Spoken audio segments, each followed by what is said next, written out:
we were just like sitting in a theater and everybody around us is hollering, laughing so loud. And I'm just like, am I the problem? Like, I don't get it. I don't understand why this is funny. Hi everyone, and welcome back to After Broadway, the podcast where we deep dive into anything and everything musical theater. I'm Tara. I'm Stefania. And in today's episode, we're traveling back to 2005, and we're looking at the Tony Awards.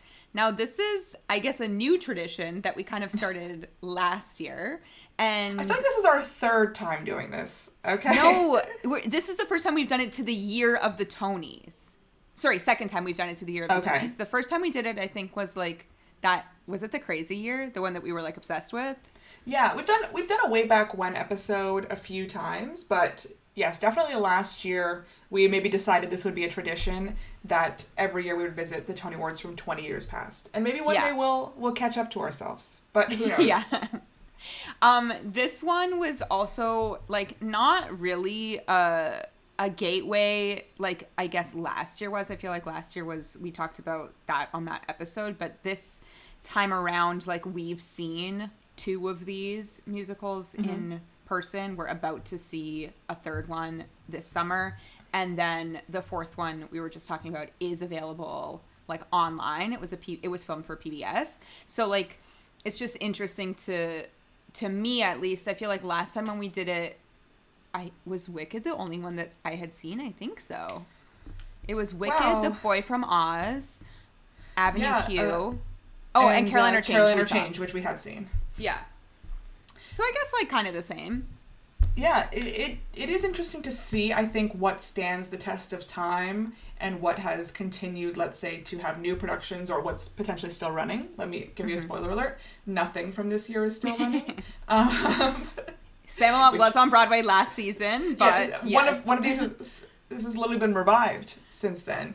But yes, none of these are still running the way Wicked is still running from last year. Like, none of these were, really long runners in my mind. They're all like, sub 3 years. I don't know. So yeah, it is interesting to kind of take a temperature check, like what was happening in 2005. And we kind of focus on the year by really examining the 4 best musical nominees, or however many best musical nominees there are that year. So let's start. The 4 best musical nominees, and we'll end with the winner, are the 25th Annual Putnam County Spelling Bee, The Light in the Piazza, Dirty Rotten Scoundrels, and Monty Python's Spamalot. The funniest thing to me, which happened like literally 2 weeks ago, is that we recently saw a production of Spelling Bee, and this episode... We were Spelling Bee virgins, if you will. We'd never seen it. But this episode that we're recording now has kind of like moved around on our schedule. So when I was like, you know what, let's just record this because like the shows aren't going to change that we're talking about here, so we can just like talk about it. And when I went to look at the musicals, I was like, oh my God, Steph, Spelling Bee was this year. And we were just like, oh, should we do an episode where we like do a catch up and like talk about things that we've seen recently? Because we'll talk about it when we talk about Spelling Bee, but like we were so let's do it. Let's get into it now. Okay, so yeah, we were so moved by the Shifting Ground production of the 25th Annual Putnam County Spelling Bee that was at, what was that theater called? What was it at? Native Arts. Native Earth? Hang on, I Native have Earth? to take it. Oh my God, cut this. I found it. I have it in my phone. It was at the Native Earth Performing Arts Center here in Toronto. The actual theater itself was called Aki Studio, but the company that put it on was Shifting Ground Collective. And we had never seen anything by them before, and we were so pleasantly surprised. I was laughing. I cried. I think you were the same. I was so impressed, by 2 things. One, as someone who'd never seen Spelling Bee, who just kind of knew vaguely what it's about. I know it's William Finn music, who I always love, but I was so excited to actually see a production and for it to kind of live up to everything I've heard about it. But then also I was super impressed by the Shifting Ground Collective production of it. I found the direction to be so strong, and every performer in it was like the cast so was incredible. Committed and so incredible, just playing these characters, these kids. And it was a small, like, black box theater, and just the energy in the room was, like, beyond. So, yeah, I cannot wait to see the next thing that Shifting Ground Collective does. I will be there. No, I definitely agree. Again, I think the only, like, real knowledge I had of Spelling Bee was, like, I had heard, you know, the opening number a few times off and on, like, throughout the years. I've heard a kid sing Magic Foot at the Jimmy Awards before. But I feel like my main knowledge of Spelling Bee was that 2023 Kennedy Center production where, like, we were reading about it. We were in New York when was it 2023 or 2024? 2024. It was just this past year. Maybe, we were there when they were rehearsing. I think it was announced in 2023 for 2024 or whatever. But yeah, we were there when they were rehearsing. We saw the cast, like, leaving a smoothie bowl place on the streets of New York. I would say they were entering the smoothie bowl place, but... yes, exactly. And then you recently sent me, after we saw Spelling Bee here, there's, like, an amazing clip of a bunch of numbers from that production. Because someone, like, famous was a speller, right? I can't remember who it was. Oh, well, I sent it to you because Carla Hall from The Chew was there. But that's maybe more of an inside famous person to us. But it had so much great footage from that production. Yeah, it was a really great, like, demo reel. Yeah. Kind of what they're famous for, a sizzle. What they're famous for is the guest spellers, and it follows the structure of a spelling bee, and in every performance they have 4 audience members join the show and be on stage and participate in the spelling bee, kind of mostly for about the first half of the show. So they have a room to, you know, if there's a celebrity in the audience, you're probably getting them on stage. When we saw it at Shifting Ground Collection, we also had a celebrity in the audience. Julia Pulo from Six the Musical, past guest of the podcast, was a guest speller that night. And they have fun with, you know, creating little bios for each guest speller and, you know, words to kind of add to the improv comedy. I was reading that a lot of times the caller or the reader of the words is an improv comedian, to kind of be able to come up with... you know, on the fly jokes and sentences and words.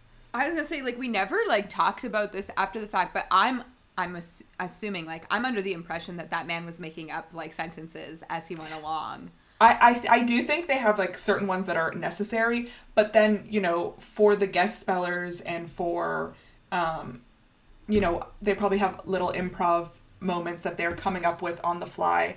I actually, in preparation for this, I went back and watched some Stars in the House. And so they were talking about, basically, they would have the list of names of the audience spellers that they would get to go through, and the actress who played the teacher and the actor who played the reader. So at that point it was Lisa Howard and Jay Rice, and they would kind of look at the names of the people and just try to come up with bits or jokes and kind of argue over them. And then they would, you know, say, oh, this is going to be funny. Oh, no, this is not going to be funny. And kind of argue. And then they would read them and kind of just create them on the fly in that night. And they had a lot of fun. Basically, they said, proving the other right or wrong in whether something would hit with the audience or not. How do you know how they chose the spellers, like, on Broadway? My guess is it was pretty similar to... what we experienced is you had to go 30 minutes, 45 minutes early, sign up, and then they probably I just, like, can't picture that in a Broadway theater, like, people going to, like, volunteer. It was a circle in the square, so it's a fairly, like, actually, pretty, you know what? Like, good-sized lobby. They could do it before you go down the escalator so that it's even not there. Even, like, yeah, you could do it, like, on the box offices, I guess. Yeah, I don't know exactly, like, let's see if it says on the Wikipedia how they picked the audience spellers. Yeah, sign up to participate before the show, and several are chosen to spell words on stage. Yeah, sometimes it's, like, a local celebrity. I know at that Kennedy Center production, you know, there was always kind of 2 or 3, like, 2 famous people up there, maybe a previous cast member, and then, like, 2 random audience members. Yeah. I guess, like, most notable person out of this original cast is Jessie Tyler Ferguson. Not Celia Keenan-Bolger? Well, I mean, Celia like... Keenan-Bolger is relevant. We'll get to her. Yeah, she is. But he went on to TV fame. I guess so did she. But, like... She's famous. But he had, she like... She is literally still playing a child. No, I know. Yes, Jessie Tyler Ferguson, you know, had an 11-season television show run. So, you know, yes, he's very famous. Maybe tops. Jose Lana was in it as Chip Tolentino, who we saw in what was it called? What was it called? It was Here Lies Love, right? Here Lies Love. Yes, that's what I meant. Who else was in this? Like Dan Fogler, who's in the Harry Potter and the Fantastic Beasts and Where to Find Them movies. Who won the Tony? He won the Tony for this role. Yeah. Sarah Saltzberg, I'm not necessarily familiar with, who played Logan. Derek Baskin was the comfort counselor / Olive's dad. And yeah, I was watching that Stars in the House, and basically, you know, Derek Baskin auditioned and they were kind of unsure about him, and then William Finn heard his voice and it's like, oh, I can write something for this voice. And that's kind of where they had like Derek Baskin and Lisa Howard for the I Love You song with Olive, and kind of wrote to those voices. It's interesting, the production we saw had a woman playing the comfort counselor, so one of the actor who played Leaf Coney Bear played Olive's dad, just in a little hat. So it was kind of and the kid that played I forget his name, but the one that gets eliminated because of the erection plays the other dad. Well, Chip, the actor who plays Chip Tolentino in our production, and also the actor who played, this guy plays double dads, played Logan's dad. Yeah. They both played Logan's dad. Yeah, double dad. Spelling Bee, as Steph said, played at the Circle in the Square Theater. It opened April 15, 2005. It closed January 20, 2008. It won 2 Tony Awards, we said already. Dan Fogler won for Best Featured Actor in a Musical, and it won Best Book. Rebecca Sheenkin. But what I want to talk about here is, this is a musical comedy that you liked. I did like this musical comedy. I think maybe this is a good question. I've been trying to parse out, why did I like this musical comedy, and why didn't I like another musical comedy we're going to discuss later?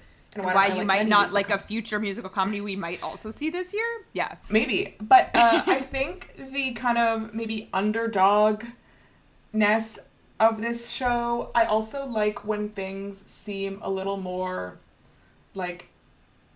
seem a little less shiny and a little less produced. And I like that it felt a bit simpler than, as a compliment, it let the material speak for itself.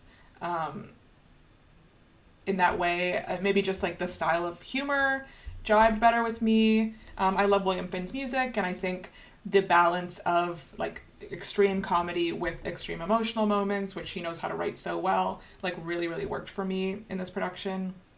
I was definitely a fan.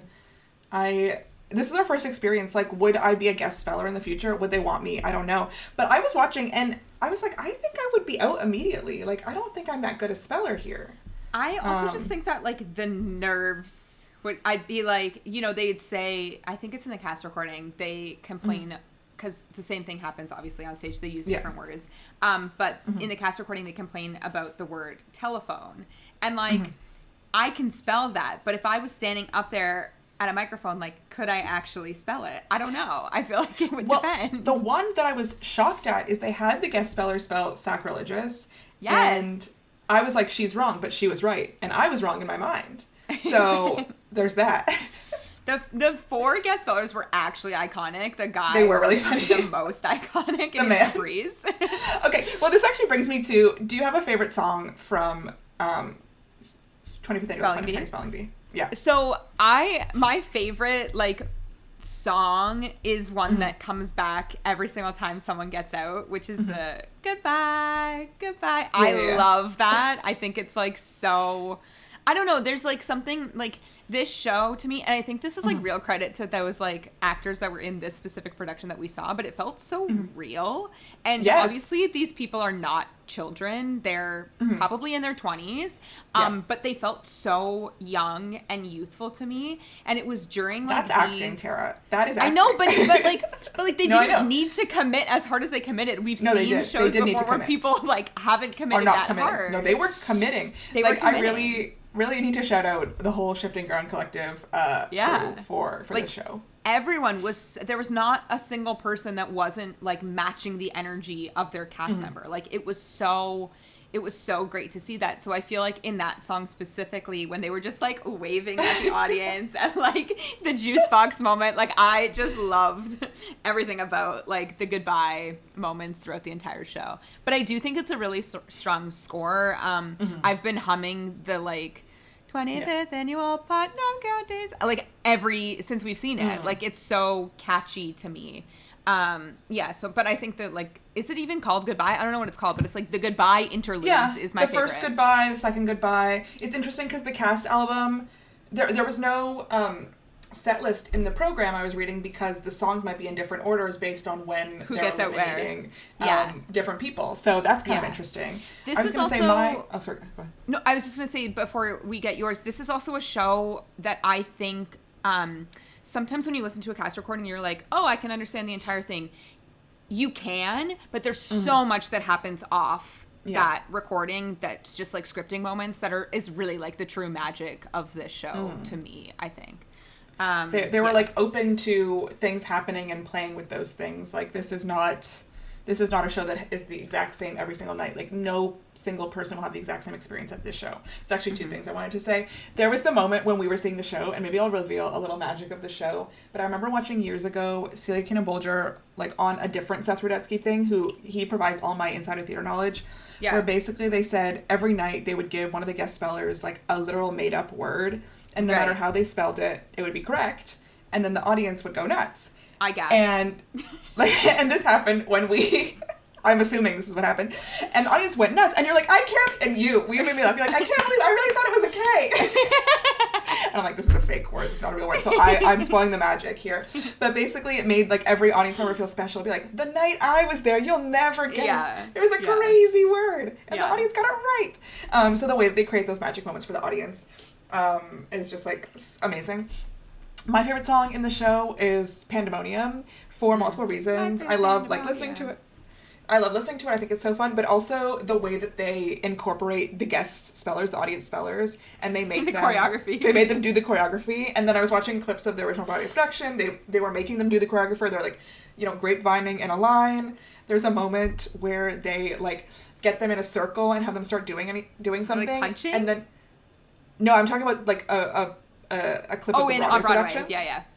There's a moment where they got them in a circle, and then all the cast members like moved away and started pointing and laughing at them for what they were doing, because they're like, how silly. So they're just really embarrassing and making them do such silly things. The production we saw, everyone ended up lying down on the ground, and you're like, wow, these like they probably did not expect this to happen when they arrived here today. No, but really, everybody really was a good sport in that. Yeah, everyone was a good sport. I think a song that like has been sung probably in many an audition is like the I Love You song. Is that what it's called? Which is like Olive's big moment in the show.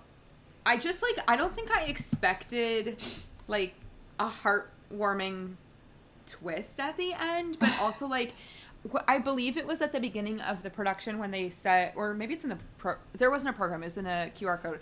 I don't know. There was somewhere that it said like there is like, they give like the disclaimers of the show, and one of the thing was like, was it abuse? I think they had said like talking of abuse or whatever, which is obviously that one song but it kind of just like, you're on like a roller coaster ride the entire way through. And I do think that if you don't believe these characters, then you will fall off. But because in our specific scenario, like everyone was so believable, I was there for the ride all the way until the principal, vice principal, whoever that guy was playing, gives all of the $25, and I'm literally sobbing, like out of nowhere. So it's just like I think the story is really smart. Obviously it won Best Book of a Musical at the Tony Awards. So I don't know. I think a lot of people were like super excited by and loved that Kennedy Center production, that there was like maybe buzz that it could potentially be revived, but who knows? It's like a decently small cast too.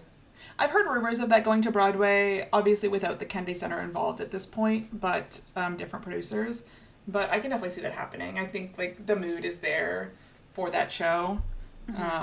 So I would be really excited if that was revived again.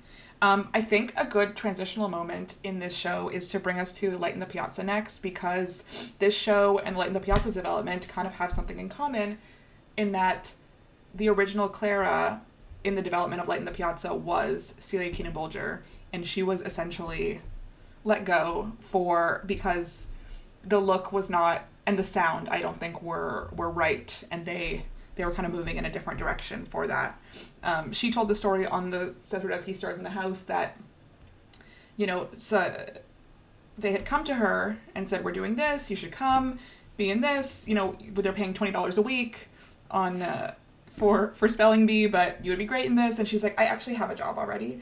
And then after, she's like, hey, you still got that job? You still looking for someone? Still looking to pay me $20 a week? It's actually interesting though, because again, flashback to last year when we did this in 2004, we talked about the Stephanie J. Block, Idina Menzel of it all, which is kind of the same. Stephanie J. Block was in The Boy from Oz, wasn't though. She was in Wicked at first, and then obviously got fired for lack of a better term, and she found herself in The Boy from Oz that season. Well, obviously Idina was in Wicked, and we know how that story is currently still writing itself. Yes. I don't think there's bad blood in this specific situation. I do think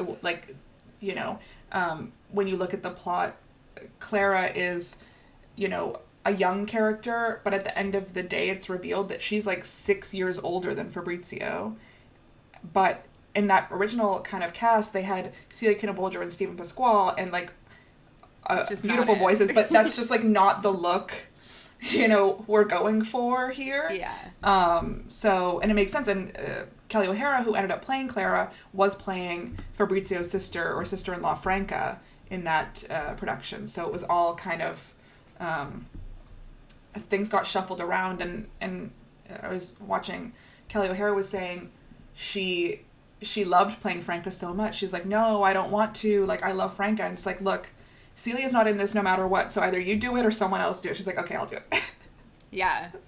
No, it is. And obviously, this happens all the time. I'm trying to think of, a recent example of something like this happening. But, I just think, we're not photographing, workshops the way that we were before. Also, a lot of this stuff is so behind the scenes, then 20 years later you find out, oh, actually, I was there and then I was fired. What I'm thinking of is fired. But, Jeremy Jordan in Finding Neverland. Right. Speaking of Matthew Morrison. Speaking of Matthew Morrison, that was 10, 12 years ago at this point, so long ago. But, it literally happens all the time that people will do a workshop and not be right for the eventual production. Mm-hmm. But also, I believe, because I didn't rewatch The Stars in the House, but I think I did watch some of it, way back when it came out, the Light in the Piazza version. Vicki Clark tells a story of how she got the role, but, was it Adam Gettle that originally told her that she's not serious enough for this? Is that what happened? She was, a comedy actress, and which also is that so she was funny too young. I've never really seen her do... I think at the time, that's how she was viewed, but then... Yeah. And I think she feels this show kind of... Now people only go to her for more serious things versus... And she's but I can comedy. Still be funny. She's but I'm funny. I mean, I guess, in recent days, Kimberly Akimbo has both. There's obviously, it's a serious subject matter, but, there's more, comedic moments. Maybe the most comedic I ever saw her was, the fairy godmother in Cinderella. But... Sure. I, too, only see Vicki Clark as, a serious actor, which I think is so funny because she herself was but that's not who I was. And now I'm kind of, stuck in this box. Yeah, I'm looking at her credits. It's kind of a mixed bag. I feel like it's a mix, yeah. The only thing I've ever seen Vicki Clark in is obviously Suzetska. Which, comedy? Not trying to be, but was it a comedy? No, it wasn't. It wasn't funny at all. Sorry. We dealt with so much. We dealt with so much in that show. I can't even speak on it. But yeah, I watched yesterday and today the pro shot of The Light in the Piazza. I had listened to the music, sporadically over the years, and I knew some songs better than others, but I hadn't sat down and watched that pro shot before. And so watch it, and I just seen clips, but watching the full thing all together and kind of getting and I knew the story before watching it, so, but getting the full picture all together, I really think it's such a beautiful show. It's such a bold choice to turn into a musical, because a lot of it is very talk about the story here, because I was literally shook. You were shook? The pony kicked her. When Clara was 12. Because this is another one that, like, yeah, you need to pay attention to these lyrics to, like, get story, which, like, yes. Sometimes when I'm driving to work and listening to this, I'm like, wait, what's happening? Sorry, what? So, yeah. The pony kicked her. Basically, Margaret and Clara Johnson are a mother and daughter from North Carolina, and they go to visit Florence, where... The accents in the show. And they go to visit Florence, where Margaret Johnson and her husband had their honeymoon, and she wants to show her daughter everything that she saw when she was on her honeymoon. And they're there, they're in the piazza. Both you and I have been in this piazza in Florence, where the Statue of David is outside. I've been to the Duomo, I think you have too. We've been to the Duomo, yes, of course, been to the Duomo. I love Florence. They've been to the Uffizi Gallery, where they go to in this show. But Clara's hat flies away, and it's beautiful in Lincoln Center. It's like on a wire, and it goes flying, over the huge stage at the Vivian Beaumont, and it's caught by a young Italian man, and it's almost like love at first sight for them. It's caught by a young non-Italian Matthew Morris. Okay, we'll get to that. I actually found the accents, like, pretty good, to be honest. Like, of all the Italian, to me, was quite good. I've heard him say in the past, like, he really... As an Italian who doesn't speak Italian. Yeah. But, like, he really studied, like, this. You can't just, like, go into this show cold being like, I'm gonna sing Italian. Like, you need to talk. You need to work with a dialect coach. Like, you have to do all of that. They are singing Italian. Okay, we'll get there. Yeah. So, basically, it's love at first sight, but... Margaret, Clara's mother, was trying to keep them apart, and Fabrizio's family seems to be, like, all for this, like, oh my god, they're in love, they're young, and they try to coordinate meetups, but Margaret Johnson she's trying to keep her daughter away, but she keeps trying to tell the audience something for the reason why, and she keeps holding back. Eventually, it comes out, she shares that when Clara was 12, she was in an accident that caused brain damage, and so mentally she is younger than she is physically, and so they keep her kind of very close to them in order to protect her and not allow other people to take advantage of her. She doesn't really, they really keep her very, very sheltered. And eventually, like, her and Fabrizio's relationship continues developing. They, consummate the relationship. They agree to get married, and, she's like, this is going way too far for this, and eventually she just kind of agrees, and the Fabrizio and his family, they don't quite realize that there's something different about Clara because of the language barrier already. Like, they don't quite understand each other completely, but when they're filling out the forms I'm giving a full plot summary here, we're going to end. When they're filling out the forms, you will not be getting this for the next two shows. No, I just watched it, so I'm, like, really here. They're filling out the forms for the marriage license. They see how old she is, and they see her very, like, childish handwriting.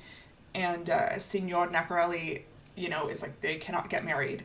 And now it's kind of Margaret, Clara's mother's job. She, like, sees how heartbroken her daughter is and goes and kind of explains and kind of makes it so that they can get married. And the show ends kind of on this beautiful note of as they're walking down the aisle, like, right as the wedding is beginning. And it's a very kind of open-ended ending. Like, we don't know what's going to happen in their lives next. It's probably going to be difficult for them. They don't speak each other's language. They, she has this brain damage that will be with her forever, and it will be a difficult life, but they're going into this marriage, like, with hope, with love. Anyway, it was a beautiful story. I was tearing up. Just, like, the music is stunning. Well, yeah, it's an Adam Guettel score, and this also fully relates to, 2025, where Floyd Collins is on Broadway for the first time. Another beautiful Adam Guettel score. I think Vicky At the Vivian Beaumont. At the Vivian Beaumont. Same theater. I think Vicky Clark, the reason that she, like, came to Light in the Piazza is because she was obsessed with Floyd Collins. So, like, I think he is one of those people that almost has, like, an asterisk beside his name because a lot of his music is just so stunning and so different from what other people are doing. But this is really, really beautiful music. I think, like, the standout song that everybody knows is The Beauty Is. It's like... Yes. It's gone past the cast recording. It's probably like the #1 female audition song. Like, it just is. But Kelly O'Hara and Vicky Clark specifically on this cast recording sound so, so beautiful. That Tony performance is stunning. Kelly looks so beautiful and she sounds so beautiful. And then, then we have Matthew Morrison, who's really doing his best in Italian. Well, the song that cracks me up is at the top of Act 2, Aiutami, which the whole Italian family, the Nacarelli family, they're all, Fabrizio's in distress. Everyone is kind of singing very emotionally in Italian, really playing into Italian stereotypes, but like in a fun way, in my mind. Like I think, using them being an Italian family allows them to be so like visually expressive as well, which helps the audience understand, especially if they don't speak Italian. But then Signora Nacarelli turns to the audience and says, I don't speak English, but I gotta tell you what's happening, and kind of translates. I think they use like the language in this show so well, and like when you're not understanding what's happening and when you are understanding, and when there's miscommunication between the characters or between the audience and the characters. I think it's wonderful. That to me is a highlight song. We were also talking about, just before we came on here, that we remembered, I don't know if we talked about it on this podcast, we might have done it, but it was a few years ago, when they did the Asian American perspective of The Light in the Piazza, starring Ruthie Ann Miles and, what is her name again? We keep saying it. Where are you? Anna Zalbeson. Yes. Anna Zalbeson. Whose name is literally not on this Wikipedia page. Like, what the heck? No, I don't know why she's not on the Light in the Piazza. Oh, no, it is there. It is there. It's at the very, very bottom. Anyway, okay. I think we had talked about it in the eyes of, like, I don't remember what the context was of our conversation, but we were saying that, like, the traditions and expectations of, like, an Asian family would be very different than, like, a Southern American family on vacation. And I think that's what, maybe we were reading a review or something, and I think someone had, or maybe I was reading something that people are... I remember speaking about this when they had I remember speaking about this when we had the production of Next to Normal in Toronto, which was an Asian American family, and speaking about the Asian American perspective on mental health and getting help for mental health situations, and I can see, speaking, maybe like also in Italy, like I don't know if they would be as open to, acknowledging or seeking help for a mental health situation or a brain damage situation as well. Like I do think that there's stigma overall, but definitely in specific communities it is seen as potentially shameful to, and especially this musical takes place in the 50s, so I think it maybe just generally applies. So many layers to that, yeah. Yeah. No, it's then very... it comes out later in the musical, maybe the mother blames herself for what happened. It's a lot going on. Did we know it was at Shaw Festival in 2013? I didn't know it was at Shaw. Who was in it? I don't know. It just says 2013. Oh. Patty Jameson was Margaret Johnson, but I don't know that name. But it was... it ran in rep at the court. What's the courthouse? They probably renamed that because I don't know what that is. Yeah, I don't know. In July, and went to October. But like Shaw Festival, like bring it back. And then it was also in Toronto at Berkeley Street Theatre in 2010. I saw that. This was pre. We were not involved. Well, not pre us. Like I was here, but this is before we were really truly seeking theater out in the way that we do now. In 2010, I don't know what I was doing. I was in high school. I wasn't. So many regrets, honestly. I wasn't going to cool productions at Berkeley Street Theater, but like Shaw Festival doing Light in the Piazza. Like honestly, when I just read that, I was like, oh, that checks out. I could see that. I could see it does. That. But yeah, like I feel Shaw Festival is so different from that now. Their choices, in terms of musicals anyway, have been really different from the Light in the Piazza. So this ran on Broadway April 2005 to July 2006 at the Vivian Beaumont. A very healthy, respectable run, in my opinion, for kind of a highbrow show, if you will. Vicky Clark won Best Performance by a Leading Actress in a Musical, and it also won Best Score that year. So, but they were nominated for 1, 2, 3, 4, 5, 6, 7, 8, 9, 10, 11 Tony Awards that year. And they won 6. So, orchestrations. The scenic design is really beautiful. Like the behind of the statue of David that it opens with, the hat, really beautiful. And then there's a moment at the end where if you've seen the cast album artwork, where Clara kind of recreates or like creates that cast album artwork near the end of the show, really, really beautiful. Like that's like lighting design to me, the costume design. Catherine Zuber, who's done many things, Moulin Rouge, I feel like. This is kind of sticks out to me. An early part of Bartlett Shear's relationship with the Vivian Beaumont. This is his first Broadway directing credit. And, you know, now he's kind of at home at the Vivian Beaumont. Yeah. So, yeah, a really, like, kind of formative production there. Yeah, I just clicked on him specifically. So, yeah, his first in 2005, and he's, after that, been there 1, 2, 3, 4, 5 times since. So he's been at the Vivian Beaumont for like 20 years, basically. And also, as we know, worked with Kelly O'Hara multiple times, The King and I, The Bridges of Madison County. He loves a soprano voice here. He loves, when you look at his Broadway directing credits, there's definitely a style of what he likes. He likes big classics, and he also loves soprano voices or things that are maybe a little more like serious in nature. I wouldn't even call this serious. I actually found this quite funny. Like, but you know, maybe a little more it's just like contemplative. Grander also. Like these shows that he works on are like grand. Very grand. You were going to say something before we started recording about soprano voices. What was it? Oh, I really think there's not enough modern musicals written for soprano voices. This is not a hot take. Everyone thinks this.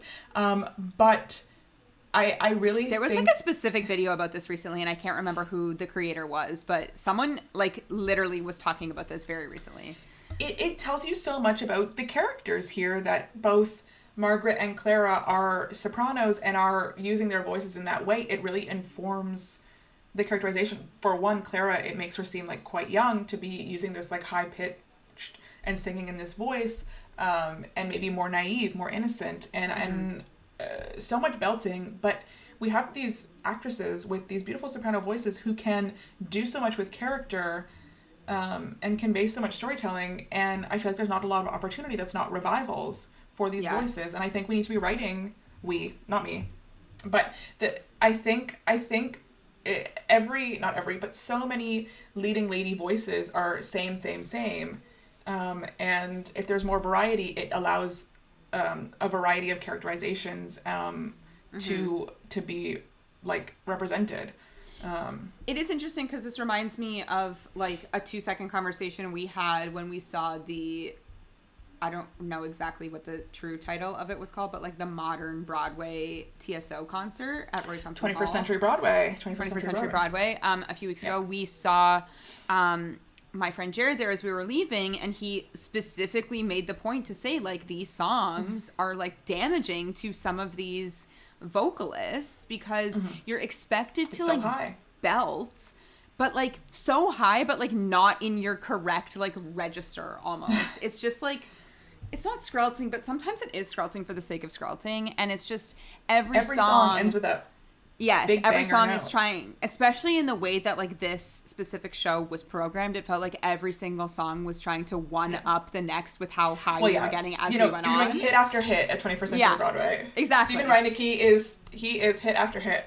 Yeah, but there is something so, like, this is a bad example, but I'm going to use it anyway. But, like, there is something so amazing about, you know, seeing the Phantom and hearing Christine sing that way. It's kind of the same kind of characterization as you're saying of, like, Clara here as Christine almost plays a bit younger because of how she sings. But then when she gets... Like, I don't know, I find with sopranos specifically, and, like, I took vocal music for 4 years, and the sopranos were always so impressive to me because it's just something that, like, I could never achieve. And I think of, like, a Christine and where she starts the Phantom and where she ends the Phantom and the way that she changes her character all through the way that she's singing in the show. We just don't get stuff like that anymore. And it's kind of... disappointing, and I don't know how we can fix that. We need to speak to a composer, I guess. Yeah, I mean, Adam Gettle wrote last year not last year, but he didn't write it last year. But they had Days of Wine and Roses with Kelly O'Hara and Brian Darcy James, you know, for her voice. I'm so happy anytime I see Kelly O'Hara doing an original musical, to be honest, because, you know, Bridges of Madison County, another example of a soprano voice in a modern musical. Now, I don't know when Days of Wine and Roses took place, but Bridges of Madison County took place, like, in the 50s as well. So, yeah, I don't know if this is quite following my, but I want to see more modern musicals where we are singing in a soprano voices and using it to show the contrast between specific characters, because I really think it's like different voice types should be another tool of storytelling. But yeah, shout out to literally everyone in this cast for really committing to the accents and the language. And we should say that in the pro shot, Matthew Morrison and Kelly O'Hara are not in it. I know, it's sad. I my guess is when they left, they didn't know that it would be filmed like this. Because I feel like you never know that it's going to be filmed like this. No, but sometimes you do, or sometimes they like, okay, the original cast is about to go. Let's get this in. Let's get the filming in. But yeah, doesn't seem to have happened in this one. You know what's interesting about him? I'm just looking through his like catalog here. Like he was on Broadway. I think his debut was, Footloose. He in did 1998. a lot of Broadway, back to back to back, and then where are you now? Well, remember when he did the Grinch live? Well, yes. Because never forget when he did the that Grinch. I think is why we're saying where are you now? No, but he was doing something. I don't know. I feel like he's always on like a Disney Parks special. Like he's kind of just, you know what? Has he ever been on Dance with the Stars? Because if he hasn't, Matthew, I don't think where are you so. at? I remember watching him co-host Live with Kelly because when they were in Hawaii, because I think his wife is Hawaiian. Oh. But a Glee, we'll talk about Glee later, but Glee... Will we in this episode? I will bring Glee up. Glee stole maybe 6 years of his life. Like, I'm not even joking when I say that, because, you know, I'm looking at his Broadway career. Where is he now? He was Billy Flynn in Chicago in Japan. Yeah, I just saw that. That's so random of him. You know, he was in Broadway on Footloose, Broadway in Rocky Horror. Then he did Link Larkin in Hairspray original cast. And then, you know, he did a bunch of workshops. You see him there. The Light in the Piazza after Hairspray. And then, oh wow, we're reading of Catch Me If You Can. That's so funny. Yeah. And he left The Light in the Piazza to do this play, A Naked Girl on the Appian Way. Okay. South Pacific, when I was watching The Stars in the House with him and Kelly O'Hara, he said he would get mad because Kelly O'Hara and him were, you know, in love in Light in the Piazza, and now he's watching her with Paulo Cesar, and he's like annoyed. He's like, that's Paulo Cesar. Paulo Cesar. Tony would a winner, Paulo Cesar. He did South Pacific and then Finding Neverland, which I think is where things maybe ended, you know? Yeah, but... well, no, he did Damn Yankees. He has like a beautiful... Yeah, but that was a benefit concert. Like, it wasn't real. He has like a really beautiful voice. Like a really, really great voice. So yeah, come back to Broadway, Matthew Morrison. I do think he's a pretty charming actor. Sure. So I think Mr. Schuster is just like... He had his moments though. Like I was a fan for some of He did him have in his Glee. moments, which I'll come to later. Not all of Glee, but I was a No, not all of Glee. Glee was crazy. But I think it's hard because he's so associated with Mr. Schuster, and now anytime he's cast on something on Broadway, let's say it's like Mr. Shoe is on Broadway, and it's hard but obviously he made, you know, enough money that he has options now, so it's hard. I'm always sad when I see theater people go to TV and then never go back. It is true when you have like a pretty like successful Broadway career before a TV show and then you're only known for your TV character, because yeah, that is really all he's ever going to be known as for the rest of his life. Like his last like screen work was Paris Christmas Waltz, a television movie. Like, come on. Sounds like Hallmark to me. Did you see Jake Epstein is in like a Hallmark series right now? Yes, I did. But I'm actually campaigning for him to go on Dancing with the Stars because I think Matthew Morrison? He should. I think he should. Like, he can. I think he'd be great. And honestly, like, it's too late. He should have done it in his prime when he was on Glee. Glee, like right after Glee. I think he's just probably slightly too famous for Dancing with the Stars. Right now, though, Right now, I think he's doing Billy Flynn in Japan. Like, I think he's ready for this. We need to move on. Why hasn't he done Billy Flynn on Broadway? Anyway, great question. Matthew Morrison, you have a stunning voice. You're wonderful in this show. Your Italian accent is pretty good. So I can't complain. I think we need more Italian representation. I think it's hilarious that, like, no Italian people played Italians in this show. Maybe, like, Michael Barrese playing I swear you've said that exact sentence on a previous episode, and I don't know which one it was. I might have been talking about this. I might have been talking about maybe Bridges of Madison County, where like in a role reversal, Kelly O'Hara is the one doing the Italian accent. So yeah. Oh, you know what? I know what it is. It was Rocky. What is it? That's what you were talking about.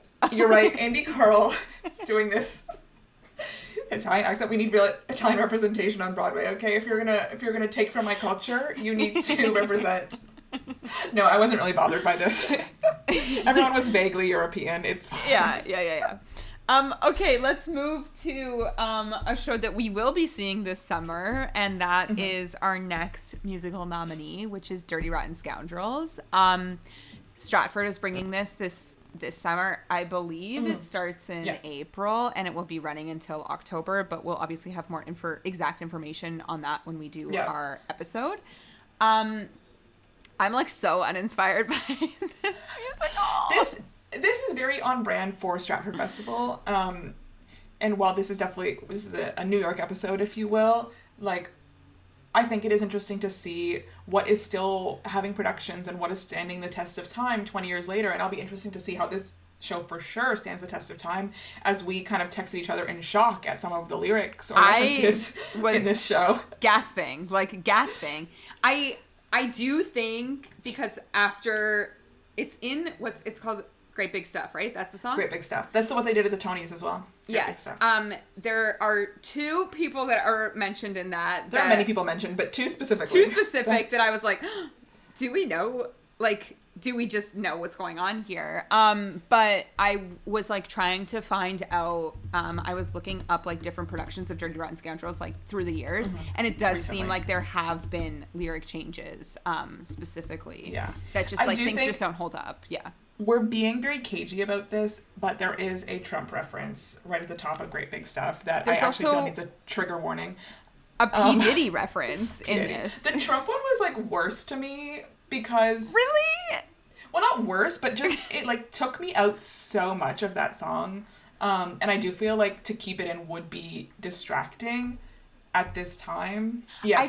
There are many like moments in this cast recording that I'm just like, oh, I just don't like this kind of a character, and I feel like a lot of us just don't like these kind of a characters these days. This is obviously based on the very popular movie Dirty Rotten Scoundrels, but they're con artists. They're con artists in the south of France and are kind of like pulling a con on each other, but the then audience, maybe end if up you will. being conned in the end. Yeah, exactly. What I will say is this original cast has two of my favorite Broadway voices ever in Norbert Leo Butz and Shri Renee Scott, a reunion for them. I was thinking of all the parallels to this season, so there's a few. So one, we've got another David Yazbek score coming to Broadway this season in Dead Outlaw. Yeah. And, and then Dirty Rotten Scoundrels was a last 5 years reunion for Norbert Leo Butz and Shri Renee Scott. And now, last 5 years is making its Broadway premiere this year. So a few little, nods to the 2025 season. So anything that I was loving from this cast album was probably Shri Renee Scott singing. Like, I think I've had an obsession previously. You did, yeah. Was Here I Am, her song, kind of, Christine kind of introduction song, where she is playing this, ditz, this silly... speaking of accents, she's saying French words, but with no accent whatsoever. And she's kind of introducing herself as a character.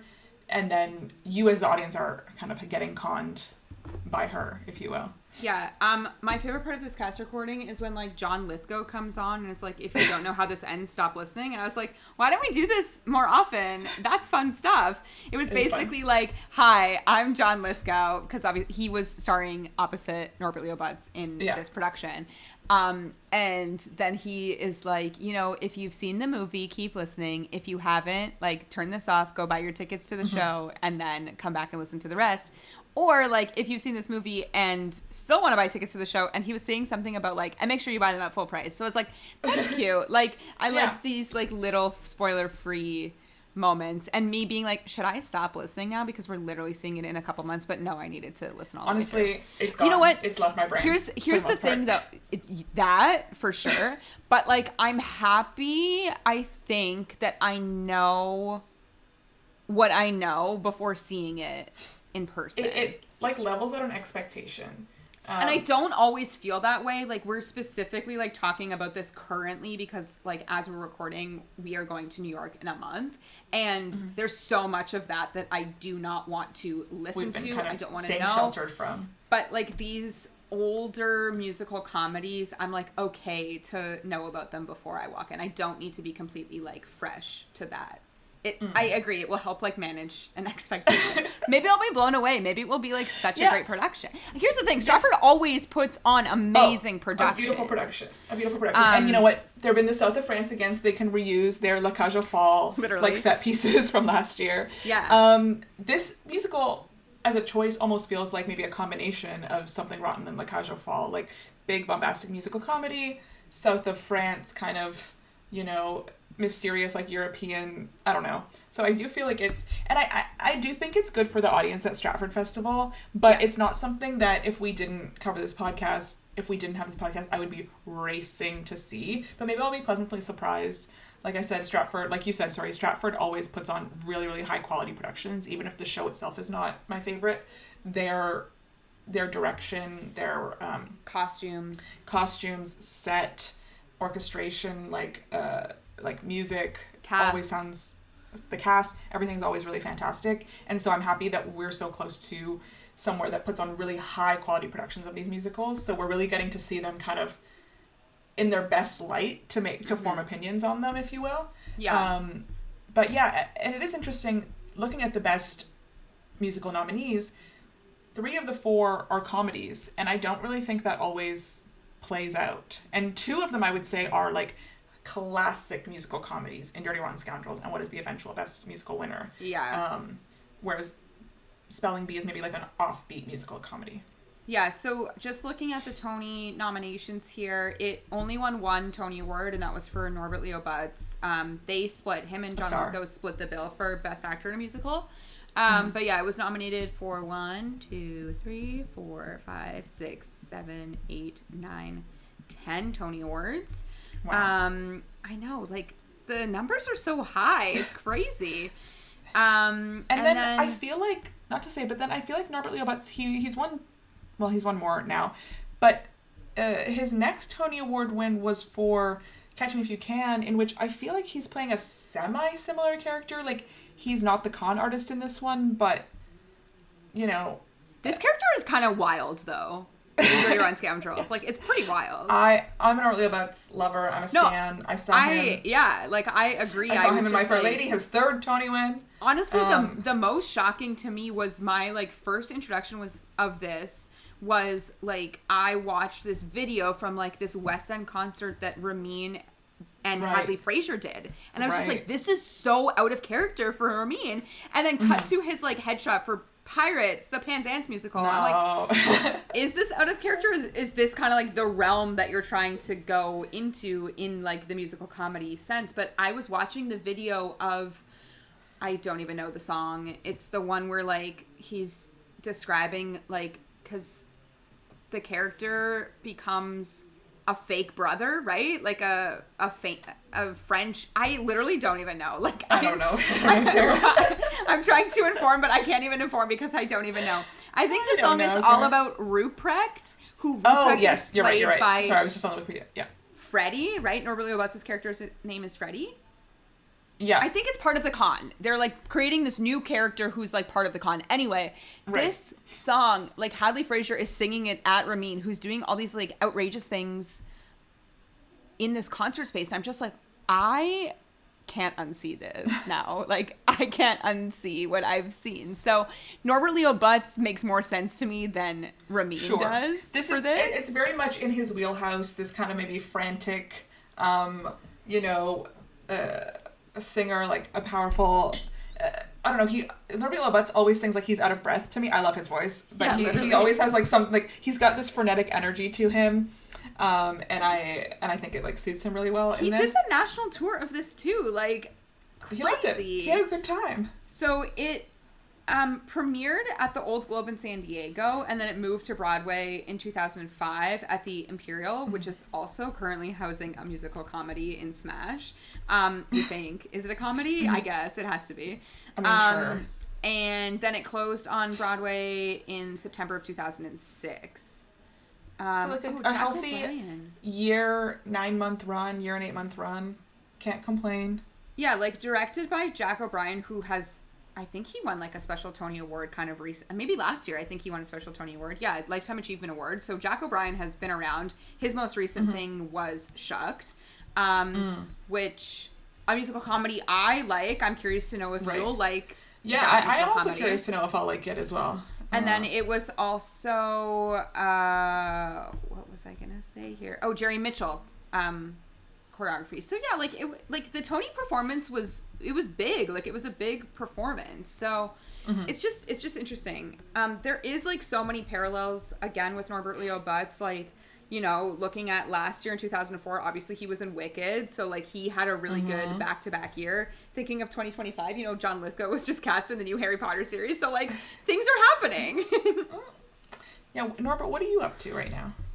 He's out and about wearing Jonathan Bailey t-shirts. Like, well, yes, that's the last time we saw him. That's the last time we saw him. Christmas. That is the last time we saw him. He was in the play Vladimir. Oh, he did not play Putin. No, but he did not about play Putin. him. I don't think Putin was a character in this show. He played like a journalist. Yes. He famously married the original Nessa Rose. Mm-hmm. And he has 4 daughters. So anyway, love you, Norbert Leo Butz. He must be doing TV things, no? Oh, you know what? He was just in the American sports series. Oh, right. Was he Joe? He was Bill Belichick. Bill. Okay. That's so funny to me. What a shock. I love Norbert Leo Butz. I love, even though he goes and does TV, he always comes back to the theater. And I love you for that, Norbert. You are always workshopping a musical. You are always working. He is. Remember when he was on Smash, actually? Yeah, of course. I'll never forget. He played himself in Hell on He Earth. played himself, essentially. Heaven on Earth. Oh, I think the episode maybe was called Hell on Earth, but yeah, in Heaven on Earth. Yeah. Heaven on Earth. The Norbert Leo Butz musical, I'm pretty sure, is how they introduced it. That was great. Okay. Let's go. Here we are at our final My show. nemesis. You know what we never did, though? Last time we talked about what was nominated for Revival. Sure, let's do it after. Okay, so our final... No, you know what? Let's do it now, and then we'll finish on the final, because the final is going to be quick. You can listen to our episode on it. Okay, Best Revival was Pacific Overture, Sweet Charity, and winner, La Cage aux Folles. So, you know, 2 French Riviera musicals happening at the same time on Broadway. So true. You know, I'm a La Cage aux Folles stan after seeing it for the first time last summer, so...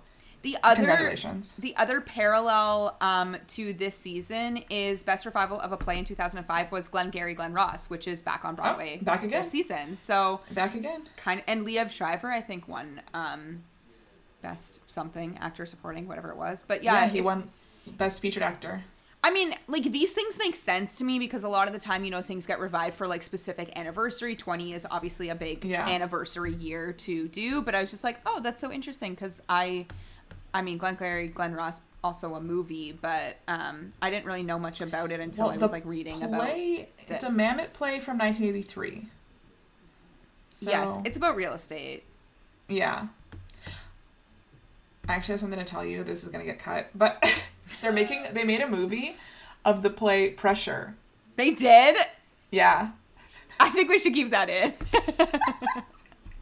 I was listening to a podcast, as I do, where they were thinking about what could potentially be nominated for an Oscar next year. No, and they were stop. Just naming things that like are coming out. Pressure. Who's in it? People are in it too. You know what? If that happens, you owe that show an apology publicly. I never saw it.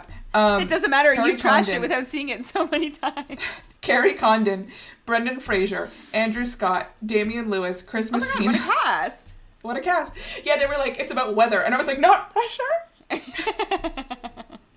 I'm keeping that in. Anyway, okay, back to this. We've got one more show. We have our final show, which was the best musical winner in 2005, and that is, as you know, mine and Steph's absolute favorite musical comedy, Spamalot. You know what? As I said earlier that we have an episode on this, we actually don't. We only have an interview on this. Oh, yeah. I don't think we did an episode because I think we were like, you know what? No, we definitely did talk about this. Okay, you talk. I'm going to look at our backlog. So tell us about Spamalot. Spamalot is also known as Monty Python's Spamalot, a musical lovingly ripped off of the motion picture Monty Python and the Holy Grail, is a stage musical with a score by John Duprez and Eric Idle, with lyrics and book by Eric Idle as well. It's based on Monty Python and the Holy Grail. And it's a parody of Arthurian legend. The title is a portmanteau of Spam and Camelot. It premiered, I believe, cold on Broadway, but let me confirm. Wow, that's kind of shocking for No, I lied. It did Chicago in 2004, and then Broadway from 2005 to closing in 2009. So about 4-ish years of running on Broadway. And then also, as we know, it was revived last year. Yeah. Or last kind of Broadway season. We did not do an episode on Spamalot. We did an episode on Rent, and we interviewed Jen Ryder-Shaw. Oh, okay, that's fine. I just don't think we had really anything to say. We didn't have anything good to say. The thing is, Spamalot, Monty Python generally, is a very specific brand of humor that does not work well on me. I don't know how it works on you. And I think you have to have a buy-in to Monty Python sense of humor to enjoy this show, and without that, I don't think it's going to do well for you. But if you do, and if you have any sort of nostalgia or love for Monty Python, you know, they're doing the hits. They're doing every single hit, you know, in this show. And so I think it's for a very specific audience. Yeah, I don't really have strong feelings about Spamalot. I did not find it very funny. I did not find the music memorable in any way. And I'm happy I've seen it so that I never see it again. I mean, as you're talking, I realize I've actually seen it 3 times. Which is so many. I saw it, you know, last, or however many years ago, a couple years ago at Stratford. Then it was part of a Mervish season at some point. And then my high school did it, and I saw it. Oh. You know what? It's a really good high school show because there's so many characters. There's a lot of characters. So it's like appropriate, basically. Like, you don't really have to change anything. You can just go as is with the script that's there. I actually think it's like a great show for high school university because, like, you know, the songs are whatever. But yeah, like, I never have been a fan of, like... My critique of it for high schools is there's so many boys in it. Well, yes. Which is really hard, you know, to try and get boys in High School Musical theater. But, you know, they could gender bend that. Some girls can play those parts. You could, yeah. but yeah. That's my other critique for high schools doing it. But yeah, like, when it was at Mervish, I saw this with my mom, but I know just, like, talking, like, with my parents about it. Like, my dad is a Monty Python fan. I'm pretty sure, like, his parents had, like, VHSs of these movies that he would watch growing up. So I could see someone like him really liking this show just for, like, that kind of humor. Because, you know, when you grow up on the humor, whether you still find it funny today or not, like, it's just kind of, like, ingrained in your mind. Yeah. I just, like, I remember specifically sitting in that Stratford audience. And again, like, we've talked about this so many times that, like, that production was really good. The costumes were, like, really, really good. Everyone sounded amazing. Choreography, but, like, fantastic. Everything. But we were just, like, sitting in a theater and everybody around us is hollering, laughing so loud. And I'm just like, am I the problem? Like, I don't get it. I don't understand why this is funny. And I feel like we felt that way when it was announced that it was being revived last season on Broadway. It obviously didn't do as well as I think they thought it would. Well, they ended up closing it, and then what went in? Illinois. It was at the St. James. Yeah. Illinois, and then obviously Sunset Boulevard's there now, but yeah, they ended up closing it like before the Tonys, so it was kind of mostly forgotten. But yeah, like this is a show that I feel like is constantly like could constantly be on tour. It's one that will like always be in the canon, and I agree with you, like it's for a specific audience. I don't like necessarily think that this show is bad. It's just like just not for me. No, agree. Like it's just not for me, and that's what it is. I think what is interesting about like these 4 shows together here, like 2 of these are based on super popular like movies that were turned into musicals. It will be interesting, I think, specifically to see how like I'll feel about Dirty Rotten Scoundrels when we see it this year compared to like the Spamalot of it all. Obviously different humor, but like same of, you know, made from a musical comedy based on a movie. This is a big part of the experiment. Does Steph like musical comedies? Right, and right now we have one on the list right now for this. Well, I like the prom season. No, I mean for the shows that we're talking about. Okay. Just one because we've only seen 2. Yeah. But yeah, so I can't wait to see Dirty Rotten Scoundrels to add to this hypothesis. Yeah, I really like don't have much to say on Spamalot because I just like don't like it. I really don't like the rabbit aspect of it all. Like the killer rabbits really took me out, and I was like, when are we ending this? That is a key Monty Python like bit. I will say I did miss a friend's baby shower to see the show at Stratford because we had tickets like so far in advance before her baby shower, and when I was there I was like, I'm missing my friend's baby shower for this. So that's kind of where I was at with this one, but that's just life. That's just how it is. Last year's Broadway production was a Kennedy Center transfer. Yes. And people spoke about how it looked a little low budget. Right. But yeah, also this one nominated for literally everything was nominated for like 10 to 12 Tony Awards. 1, 2, 3, 4, 5, 6, 7, 8, 9, 10, 11, 12 Tony nominations. 3 wins. Sarah Ramirez won for Best Featured Actress in a Musical. That actually performance is great. We've talked about it like previously. Jen Ryder-Shaw specifically talked about how she watched that a lot to like get kind of inspo for that song. It won Best Direction of a Musical, and then it obviously won Best Musical. But you were going through earlier, there was 5 acting nominations for this show. Yeah. There were 5 acting nominations. Let's shout them out. Let's shout every single one up. In Best Performance by a Featured Actress, the only winner, Sarah Ramirez. Best Performance by a Featured Actor in a Musical, Michael McGrath and Christopher Sieber. You know, Christopher Sieber, guess who's back on Broadway? Yep. This season. Death Becomes Parallel. And Best Performance by a Leading Actor in a Musical, Hank Azaria and Tim Curry. So Hank Azaria being in this is like so funny to me because I only know him as like so many voices on The Simpsons. Like, you know who else was in this? Christian Borle. Well, also Broadway this season, Tammy Faye. Well, yes, but Tammy Faye, but it's over. It is over, but he was still there. He was there. I wonder, are there any other parallels to this season? Like, I'm sure we could like go down the list here of different things.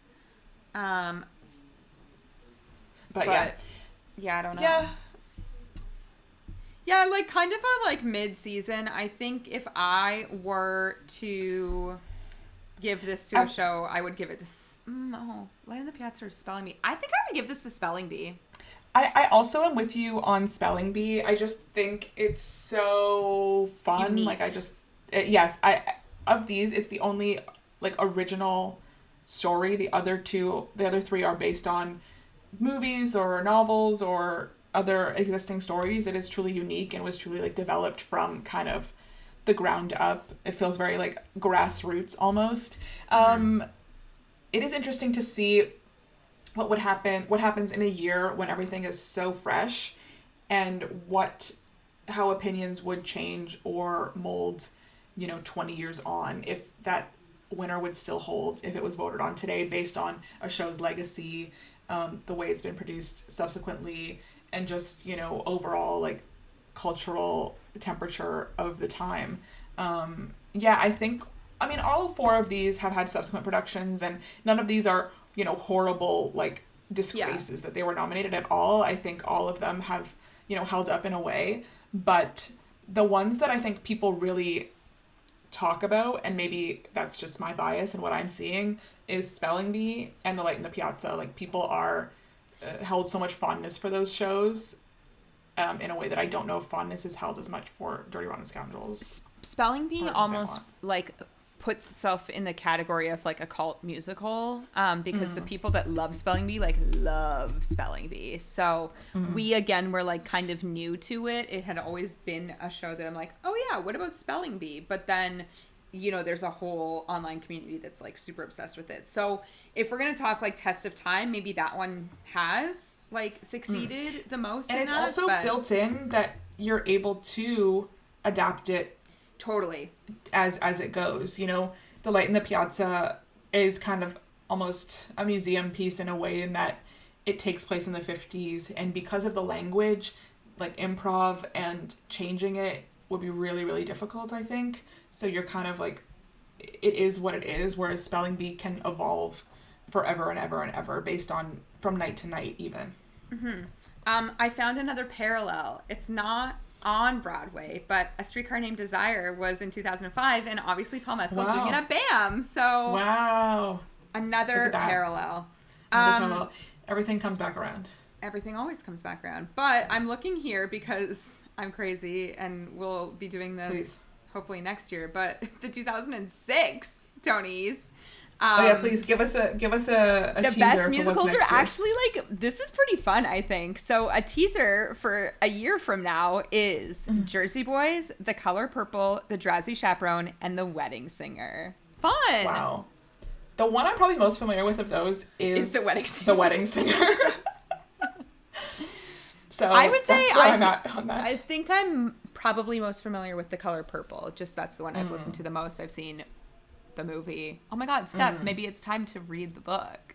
Maybe it's time to read. I did try to read the book before the movie came out, and then I didn't read the book or see the movie. You have a year. So you have a year. We're holding you accountable now. I have to finish Wicked, and I have to read The Color Purple. Okay? We're going. Yeah, I would like to read The Color Purple, especially because there are criticisms of the Steven Spielberg movie, this movie, even the musical, just kind of sanitizing almost some of the plot lines, storylines. And so, yeah, I'd like to be able to speak on that from a place of knowledge, let's say. So, we'll see. We are publicly saying it, so you can hold yourself accountable. What I'll also say is I've seen none of these, and I don't think I'll see any of these in the next year. So I've seen Jersey Boys. That's it. Yeah. But you never know, you know, as we've been talking about here, shows come back around when it has that 20th anniversary mark. So maybe Shifting Ground Collective is going to do a production of The Wedding Singer next year. You know who should do The Wedding Singer? Drayton. Like, they should. You know what? They've probably done The Wedding Singer. They probably have done, and we just weren't there. You know what? This reminds me, now we're getting way off track, but you know they filmed that, like, Jersey Boys with Nick Jonas? What happened to that? Where is that? Where is that? That's a good question. Who else was in that? I feel like Andy Carl was in that. There was, like, legitimate people. There was that new movie that obviously came, not new, it's old now, but like it was new movie? At the time. Yeah, I saw that, but there was, like, a live Jersey Boys that was filmed. Like, we have a promo photo of it that never came out. Here's a Reddit post from 2 years ago. Whatever happened to Jersey Boys Live? And that's a good question. Well, it says Jersey Boys Live 2022. And it was directed by Des McAnuff. Like, damn. Yeah, because he's the director of Jersey Boys. So it was Nick Jonas, Andy Carl, Matt Bogart. I don't know the rest of these people. Was it just trashed? You know, maybe we'll find out. It must be somewhere. Crazy. It must be somewhere. Anyway, I do have one final parallel before we move on to Please do it. Obsession of the week. You know, last year when we recorded this, the 2004 documentary really focused on Taboo, the musical. And as we speak, Boy George is back in Boy George is on. So true. Oh my goodness. It all comes back around. The way they said it. Taboo. Taboo. Taboo. Taboo. It's not Nicole taboo. Byer was the star of that documentary. No, it's honestly, it's really fun to do these like look backs. So we will continue this tradition for as long as this podcast goes on for. As long as we're here. Yeah. And with that, it's now time for our obsession of the week. And I feel like we're getting Glee here. I feel like I have to speak on Glee here because I was a bit uninspired for an obsession, and then what really brought me out was Matthew Morrison's singing voice, and I was like, I wanted to hear him sing again. So I was kind of perusing some of the songs he sang on Glee, and I picked out one of my very favorites. It's from season 1, episode 16. The episode is titled Home, and the song it's a mashup sung by Kristen Chenoweth and Matthew Morrison, so April Rhodes and Will Schuester, and it is A House Is Not a Home, One Less Bell to Answer mashup. Wow. I feel like this is a song that people don't reference ever. And they should reference it. It is a Keely Smith, Dionne Warwick mashup, and their voices are so beautiful. Their voices are stunning. I feel like they sang it together, maybe at a Kristen Chenoweth concert later. I forgot of how big of a character she was on that. Yeah, she really was. And I also feel like this was season 1 when we were doing really interesting things before Glee truly went off the rails. Glee was off the rails at this point. It was always off the rails. Season 1 was like actually so good. Season 1 was so good. And this is one of those moments where you're like, oh, wow, we're really bringing music to the homes of North America. You know what I mean? Yes. And maybe we lost that plot later. I don't know. Maybe we didn't. But we were bringing classics, songs that people didn't know before, really exposing generations to modern classics. I can't believe you didn't choose like Ice Ice Baby. When I was listening to a playlist, it went into Ice Ice Baby, so no, obviously not that. Nothing where he's rapping. Which not happened like Don't Stand So so Close often. so often. So often. Well, a parallel. Kevin McHale from Glee. Oh my god, yes! In the Spelling Bee, the Kennedy Center Spelling Bee. Yeah. So there you go. So true. Yeah, so that's my obsession this week.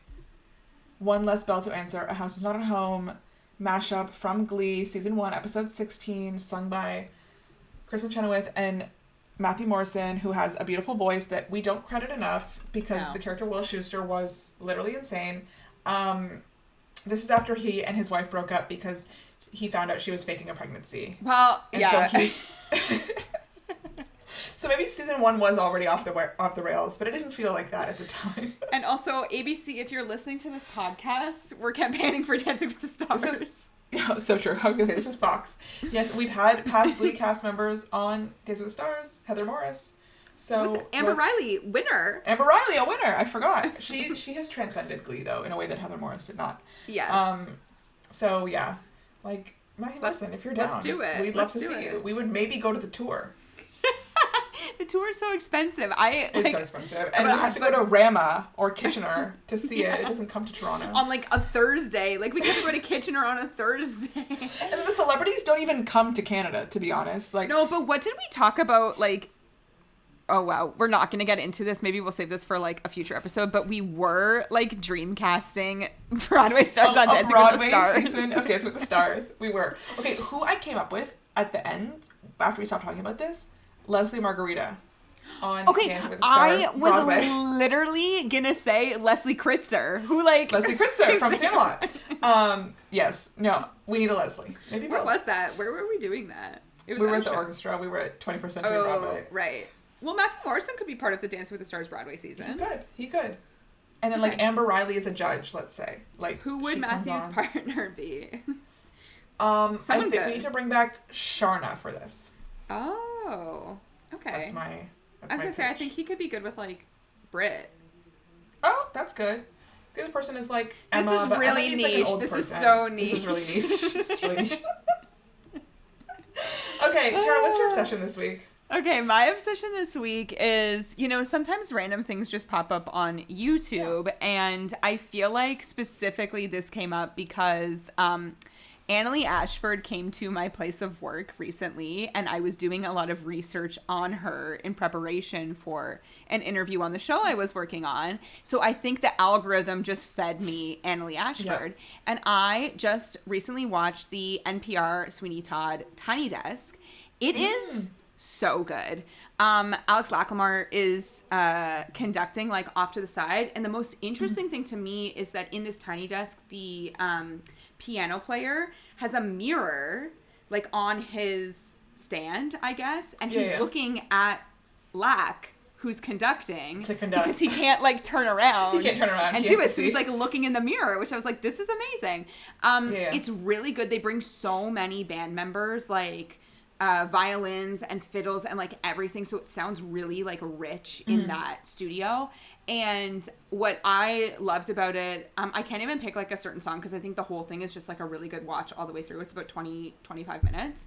Annalie Ashford and Josh Groban are like acting as if they're on stage. Like they're not just, they're wearing their normal clothes. He's in like a bomber jacket, but he's like giving us Sweeney Todd. So watching that, I was just like, NPR needs to do more of these. I've watched all of the ones that exist now. The Shucked one is also really good. Ones. Yes. I recently watched Shucked. I saw Stereophonic when I think it came out in like December. Yeah. But one of my favorites is the company one, because they weren't at the Tiny Desk. Actually, it was a pandemic time. So they made their own tiny desk and a tiny cake. And you've heard me talk about the Little Shop one with Conrad Ricamora like many times. The Wiz one is actually, the Wiz one is so good. Really? Like I don't think enough people, I feel like the Wiz had like a bad time to come to Broadway. Like, what is happening with the Wiz? It's still I don't know. It's still on tour, but like watching this, so what's his name? Kyle Ramar Friedman, who we both saw in A Strange Loop, was in the Tiny Desk. And, like, the vocals that these people are serving, I was like, wow, should have seen The Wiz just for, the vocal performance alone. We probably could have got, like, a cheap ticket just to hear a great concert, honestly. Yeah. The real thing is they probably should have done The Wiz as a concert. I don't think it needed to be fully revived. But my campaign is for more Broadway concerts on NPR, because I just feel like we don't get the opportunity to hear these people in this way very often, and I just like really appreciated how much both of them were acting as if they were on stage. It was great. So that's my obsession of the week. That is our thoughts on the 2005 59th annual Tony Awards. And I guess that's the end of this episode. So if you want to listen to any of our other episodes, you can do that by subscribing to our podcast wherever you listen to podcasts. You can also watch us on YouTube. Don't forget to subscribe and leave us a comment, because Steph is always responding to the comments. I try to respond to the comments. There. Someone commented the other day. We need to respond to them.